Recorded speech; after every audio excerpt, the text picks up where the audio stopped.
Hello students, good morning. Welcome to your own YouTube channel Learn English with Pradeep. I am Pradeep Kushwaha. Students, आज की class में हम लोग intermediate prose second lesson of fellow traveller, जिसके writer mister A G. Gardiner ji हैं, का text अध्ययन करेंगे. तो आज की क्लास में हम लोग इसमें हिंदी टू इंग्लिश एक्सप्लेनेशन समझेंगे. तो आइए वीडियो स्टार्ट करते हैं. ये वीडियो का पार्ट 1 है. इसको मैंने 3 भागों में डिवाइड कर रखा है. इस पूरे फेलो ट्रेवलर्स टेक्स्ट को, इस पूरे चैप्टर को मैंने 3 भागों में डिवाइड कर रखा है.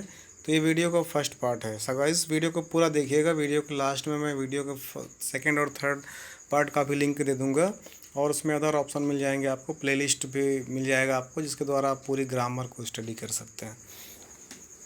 तो आइए आज की क्लास शुरू करते हैं.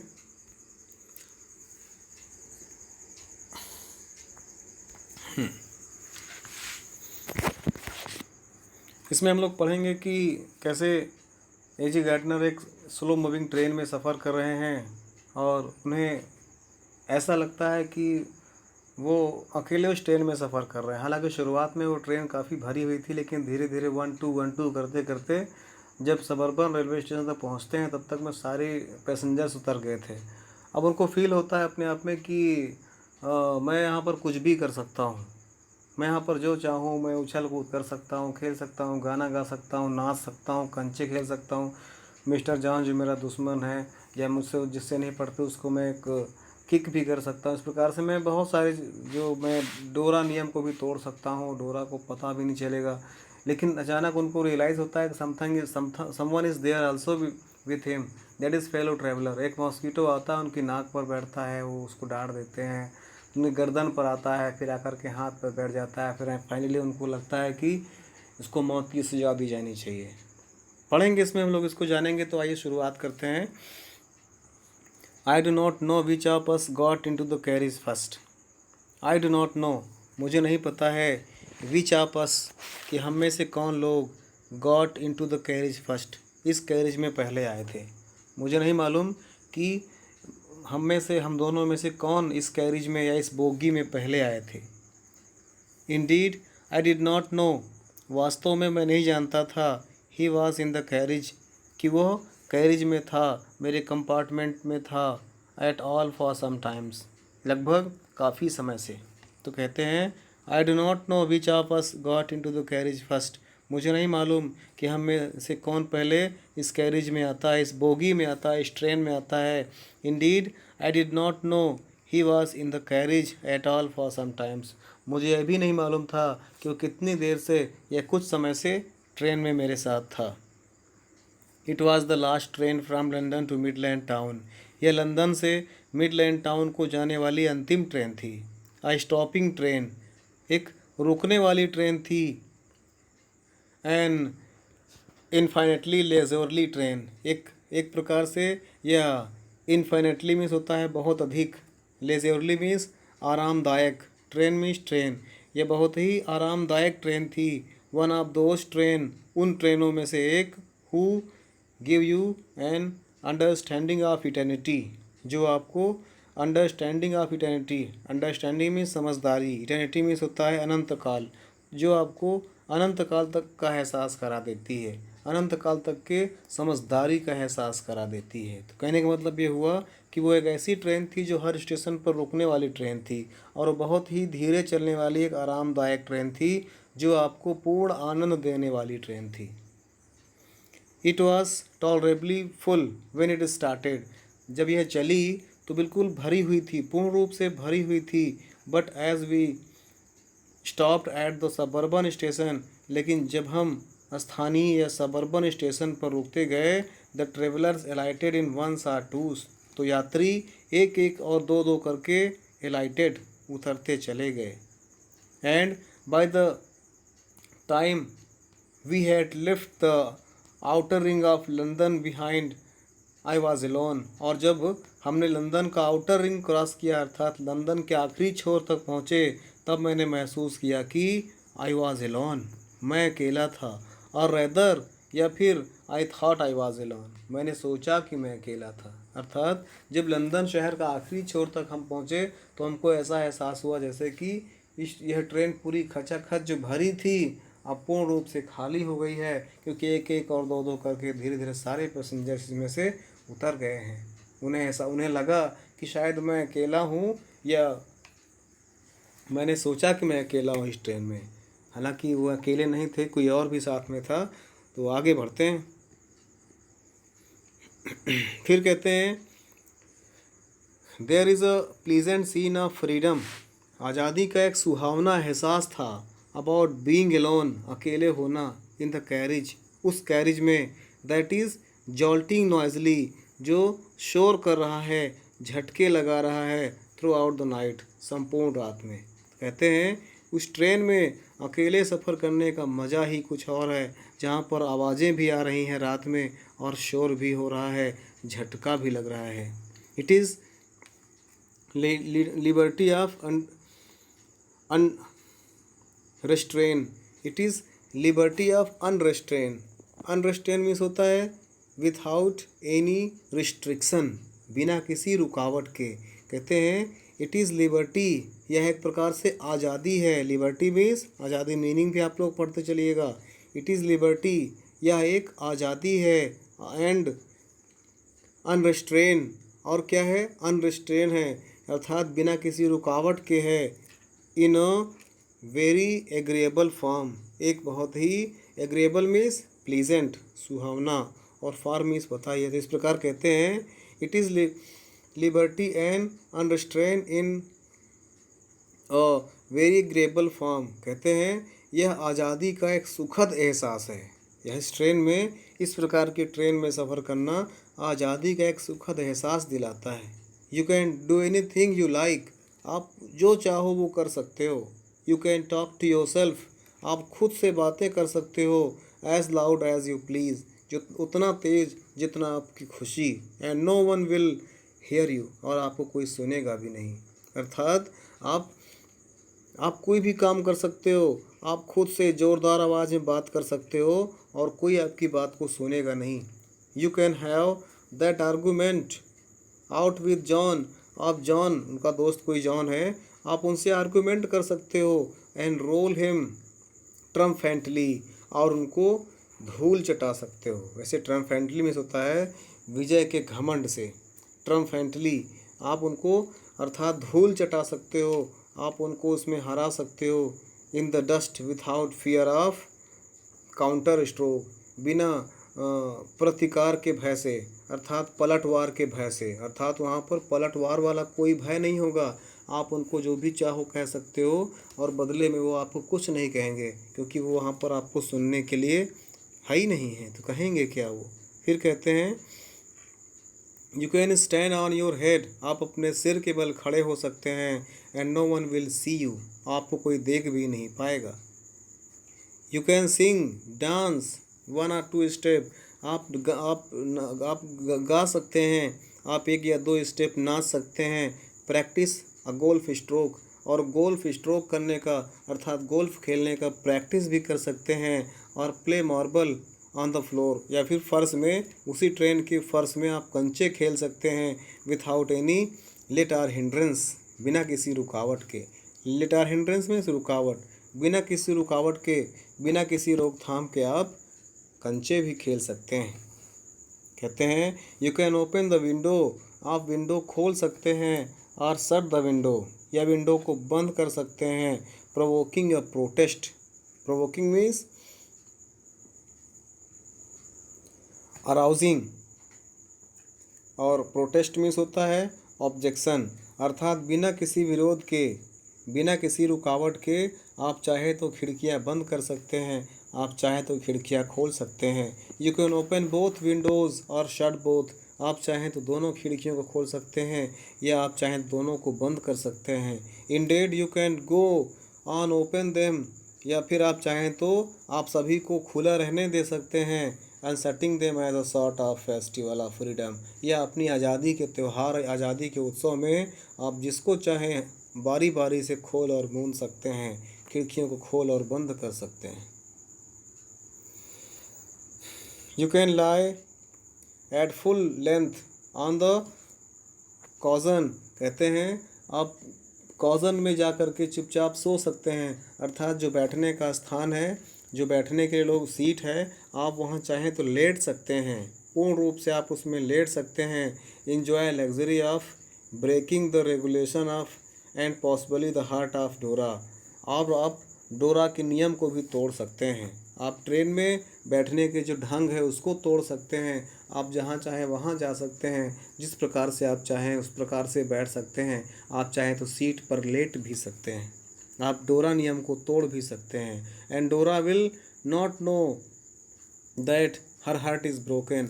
और डोरा को पता भी नहीं चलेगा, जो एक प्रकार का नियम बनाया गया था फर्स्ट वर्ल्ड वॉर के समय में, इसके बारे में बाद में बताऊंगा मैं। तो एक प्रकार से डोरा के नियम को भी आप तोड़ सकते हैं और डोरा को हर्ट कर सकते हैं, उसको पता भी नहीं चलेगा। आर यू हैव स्कैप्ड इवन डोरा। और आप डोरा नियम को तोड़ने के खिलाफ जो दंड मिलता है, उस दंड से भी आप अपने आप को बचा सकते हैं। तो इस प्रकार से बता रहे हैं यहाँ पर एजी गार्डनर जी कि वो जब अकेला फील करते हैं उस ट्रेन में, तो उनके अंदर कैसे शरारत भरे माइंड में विचार आते हैं करने के लिए, उछलना कूदना, नाचना गाना, शोर मचाना, कंचे खेलना, सिर केवल खड़े होना, यहाँ वहाँ भागना ट्रेन में, ये सब केवल विचार आते हैं। उन्होंने किया नहीं इसमें से कोई भी काम अभी, वो केवल सोच रहे हैं कि आज़ादी भरे इस ट्रेन में अकेला होने का क्या वैल्यू है, कितना महत्व, मैं जो चाहूँ वो कर सकता हूँ और कोई मुझे इंटरप्ट करने वाला या मुझे कोई रोकने वाला नहीं होगा। चलिए आगे बढ़ते हैं। नेक्स्ट पैराग्राफ है, on this night I did not do any of these things. इस रात मैंने ऐसा कोई भी काम नहीं किया। ऑन दिस नाइट, इस रात्रि, I did not do any of these things, मैंने इनमें से कोई भी काम नहीं किया। They did not happen to occur to me, ऐसी कोई भी घटना मेरे साथ नहीं हुई। What I did was much more ordinary, what I did was much more ordinary, मैंने जो भी काम किया वो बहुत ही साधारण था। When the last of my fellow passers या पैसेंजर्स हैड गॉन, जब मेरा आखिरी पैसेंजर जो मेरे साथ बैठा था वो उतर गया, तो I put down my paper, तो मैंने अपना पेपर नीचे रख दिया। Stress my arms and my legs, अपने हाथ और पैर को फैलाता हूँ। स्टूड अप, और खड़ा होता हूँ। और looked out of the window, और विंडो से बाहर देखता हूँ। ऑन द काम समर नाइट, उस शांत गर्मी की रात को। थ्रू विच, जहाँ से होकर आई वॉज जर्निंग, मैं यात्रा कर रहा था। अर्थात कहते हैं जब मेरा अंतिम यात्री था जो मेरे साथ यात्रा कर रहा था, वो उतर जाता है, तो मैंने अपना पेपर नीचे रख दिया और अपना हाथ और पैर फैलाकर मैं खड़ा हो गया। मैं विंडो के पास गया, उस शांत गर्मी की रात को जिस ट्रेन में मैं सफ़र कर रहा था। कहते हैं कि नोटिंग द पैल रेमिनिसेंस, कहते हैं रेमिनिसेंस मीन्स होता है स्मृति दिलाना या फिर रिमाइंड करना, एक प्रकार से याददाश्त दिलाना, याद दिलाना। Of the day till still lingered, यहाँ पर लिंगर्ड मीन्स होता है ठहरना, स्पेलिंग आप लोग मीनिंग लिख सकते हैं, लिंगर्ड ठहरना, इन द नॉर्थ स्काई। तो कहते हैं कि I was journeying, noting the pale reminiscences of day, कहते हैं अभी भी हल्का फुल्का, पैल मीन्स एक प्रकार से प्रकाश, पैल मीन्स क्या होगा, प्रकाश, रेमिनिसेंस मीन्स होता है स्मृति शेष बचा हुआ था। ऑफ द स्टिल लिंगर्ड, अभी भी ठहरा हुआ था। इन द नॉर्थर्न स्काई, अभी भी नॉर्थर्न अर्थात उत्तर की दिशा में अभी भी रात का समय हो चला था, फिर भी अभी शाम के कुछ रोशनी बची हुई थी, अर्थात उधर से कुछ रोशनी दिखाई पड़ रही थी। फिर कहते हैं क्रॉस द कैरिज, मैं अपने कैरिज से आगे बढ़ा, अर्थात अपनी बोगी में जहाँ पर बैठा था उससे उठकर थोड़ा सा आगे बढ़ा। Looked out of the window, other window, दूसरी विंडो से मैंने आगे की तरफ या बाहर की तरफ झांका। लीट अ सिगरेट, मैंने एक सिगरेट जलाई और सैट डाउन, और फिर मैं बैठ गया। And began to read again, और फिर से अपना पेपर, जो भी मैगज़ीन में या पेपर लिया था उसको पुनः मैं पढ़ने लगता हूँ। It was then that I become aware of fellow traveller, यह वही समय था जब मैंने जब मैं अपने फेलो ट्रेवलर से अवेयर हुआ, परिचित हुआ, जानकार हुआ, जाना, अर्थात जब मुझे लगा कि मेरा आखिरी पैसेंजर उतर गया है, तो मैंने कोई कोई एक्स्ट्राऑर्डिनरी वर्क नहीं किया। मैं चुपचाप खड़ा हुआ, विंडो के पास गया, देखा बाहर की तरफ, और मुझे लगा कि काफ़ी रात हो गई है और अभी भी आसमान में कुछ रोशनी बाकी है। तो ऐसा सोच करके मैं फिर आया और अपने स्थान पर फिर बैठ गया, अपना न्यूज़पेपर उठाया। तभी मुझे मालूम चला कि मैं अभी भी इस ट्रेन में अकेला नहीं हूँ, someone is there who is travelling with me. अब देखिए क्या होता है। He came and sat on my nose, वह आया और मेरी नाक पर बैठ गया। कौन? वही fellow traveller who was travelling with A G Gardiner. He came and sat on my nose, वह आया और मेरी नाक में बैठ गया। He was one of the wingy, wingy means पंखों वाला, निपी मीन्स लंबी नाक वाला, इंट्रीपाइड इंसेक्ट कहते हैं वह एक इंट्रीपाइड मीन्स होता है एक प्रकार से फियरलेस, ना डरने वाला। तो यहाँ पर आप मीनिंग लिख सकते हैं। विंगी मीन्स विंग, पंखों वाला, निप्पी मीन्स लंबी नाक वाला, इंट्रीपाइड मीन्स होता है फियरलेस, ना डरने वाला, इंसेक्ट प्राणी। तो कहते हैं वह पंखों वाला, लंबी नाक वाला और न डरने वाला प्राणी था। दैट वी कॉल वैकुली मॉस्किटो, जिसको हम लोग वैकुली मीन्स क्या होता है? अनसर्टेनिटी, अनिश्चित रूप से मॉस्किटो कहते हैं, जिसको हम लोग मॉस्किटो के नाम से पुकारते हैं। वह वास्तव में मेरे साथ सफ़र कर रहा था और आया मेरे नाक पर बैठ गया। तो मैंने क्या किया? I flicked him off, flicked off means होता है उड़ा देना, भगा देना। तो I flicked him off my nose, मैंने उसको अपनी नाक से उड़ा दिया, मैंने उसको अपनी नाक से भगा दिया। And he made a tour of the compartment, और वह पूरे कंपार्टमेंट को एक चक्कर लगाता है। मेरा टूर ऑफ द कंपार्टमेंट, पूरे कंपार्टमेंट का एक चक्कर लगाता है और इन्वेस्टिगेटेड इट्स 3 डायमेंशनल, और त्रिआयामी ढंग से अर्थात 3D मैप की तरह या 3 डायमेंशनल वे में वो उसका पूरा इन्वेस्टिगेशन करता है, जांच पड़ताल करता है, निरीक्षण करता है। विजिटेड ईच विंडो, उसने प्रत्येक विंडो को देखी, अर्थात उड़ते उड़ते प्रत्येक विंडो के पास गया और फ्लटर्ड अराउंड द लाइट के चारों तरफ उड़ा। डिसाइडेड दैट, और वह यह पाता है कि there was nothing so interesting as, कोई भी उतना इंटरेस्टिंग नहीं है, कोई भी उतना रुचिकर नहीं है, that large animal in the corner, जितना कि वह किनारे पर बैठा हुआ बड़ा जानवर है, जितना कि वो किनारे पर बैठा हुआ विशालकाय भीमकाय जानवर है, जितना इंटरेस्टिंग वो है उतना इंटरेस्टिंग कुछ नहीं है। भीमकाय जानवर कौन था? वही एजी गार्डनर जो बैठे थे। मच्छर के तुलना में तो भीमकाय या विशालकाय जानवर तो हम लोग है ही हैं। We are a kind of animal, yes don't laugh, we are also kind of animal. इंसान भी एक प्रकार के जानवर की प्रजातियां हैं। अगर कोई आपको जानवर बोल रहा है, don't worry, yes we are kind of animal, हम भी एक प्रकार के तो जानवर हैं, but we are skilled animal. तो वही कहते हैं कि वो उस मच्छर को लगा कि इस विशालकाय जानवर की तरह कोई इंटरेस्टिंग चीज़ नहीं है, इसीलिए ही came and had a look at my nose कहते हैं, इसीलिए केम वह फिर से आया, and had a look at my neck, और मेरी गर्दन की तरफ देखा। मेरे पहले नाक पर बैठ गया था, मैंने उसको उड़ा दिया, वो पूरे कंपार्टमेंट में चारों तरफ घूमता रहा बोगी में। इसके बाद आकर के वो मेरी गर्दन को देखने लगा, अर्थात मेरी गर्दन पर बैठने का प्रयास करने लगा। अब क्या होगा नेक्स्ट पार्ट में देखेंगे। सो गाइज़, ये था अभी तक का पार्ट फर्स्ट। इस पार्ट फर्स्ट को आप 1 या 2 बार देखिएगा, उसको रीड करिएगा, मीनिंग भी लिखिएगा। जहाँ पर नहीं आ रहा है, कोई प्रॉब्लम है, मुझे कमेंट बॉक्स में कमेंट करें। तो सो गाइज़, आपने वीडियो को पूरा देखा, इसके लिए आप लोगों को बहुत बहुत थैंक्स। सो गाइज़, अगर आपने अभी तक मेरे चैनल को सब्सक्राइब नहीं किया तो please subscribe my channel and share this video. Thank you so much, stay home, stay safe. जय हिंद।